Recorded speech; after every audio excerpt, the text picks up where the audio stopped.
നൈജീരിയയിലെ ഓയോ സംസ്ഥാനത്തുണ്ടായ ആസൂത്രിത സ്കൂൾ ആക്രമണത്തിനിടെ തട്ടിക്കൊണ്ടുപോയ ക്രൈസ്തവ ഗണിതാധ്യാപകനെ സായുധ സംഘം ക്രൂരമായി തലയർത്തുകൊന്നു.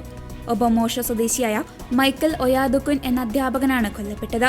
മെയ് 15-ന് ഒബമോഷോയ്ക്ക് സമീപമുള്ള ഒരിരെ ലോക്കൽ ഗവൺമെന്റ് പരിധിയിലെ 3 സ്കൂളുകളിലാണ് മോട്ടോർ സൈക്കിളിലെത്തിയ സായുധ സംഘം ആക്രമണം നടത്തിയത്.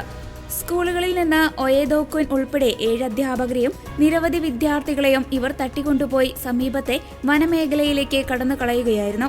ദിവസങ്ങൾക്ക് ശേഷം ഒയേദോക്കുനെ തലയറുത്ത് കൊലപ്പെടുത്തുന്ന ദൃശ്യങ്ങൾ അടങ്ങിയ വീഡിയോ ഇന്റർനെറ്റിൽ പ്രചരിച്ചതോടെയാണ് കൊലപാതക വിവരം പുറത്തറിഞ്ഞത്. ഇതേ തുടർന്ന് ഒബമോഷോയിൽ വൻ ജനരോക്ഷവും പ്രതിഷേധവും അണുപൊട്ടി. അധ്യാപകരും യുവാക്കളും പ്രദേശവാസികളും പ്രധാന റോഡുകൾ ഉപരോധിച്ചു.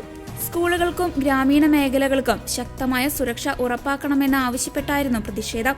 തീവ്രവാദ സംഘടനയായ Islamic state west Africa province ഉൾപ്പെടെയുള്ള ഗ്രൂപ്പുകൾ സജീവമായ നൈജീരിയയിൽ സമീപകാലത്തായി പണത്തിനു വേണ്ടിയുള്ള തട്ടിക്കൊണ്ടുപോകലുകളും മതപരമായ അക്രമങ്ങളും വർദ്ധിച്ചുവരികയാണ്. ക്രൂരമായ ഈ കൊലപാതകം ദക്ഷിണ പടിഞ്ഞാറൻ നൈജീരിയയിലെ വിദ്യാഭ്യാസ സ്ഥാപനങ്ങളുടെ സുരക്ഷയെക്കുറിച്ച് വലിയ ആശങ്ക ഉയർത്തിയിട്ടുണ്ട്. തട്ടിക്കൊണ്ടുപോകപ്പെട്ട മറ്റ് അധ്യാപകരുടെയും വിദ്യാർത്ഥികളുടെയും കൃത്യമായ എണ്ണമോ അവർ ഇപ്പോൾ എവിടെയാണെന്ന വിവരമോ സുരക്ഷാ ഏജൻസികൾ ഇതുവരെ ഔദ്യോഗികമായി പുറത്തുവിട്ടിട്ടില്ല.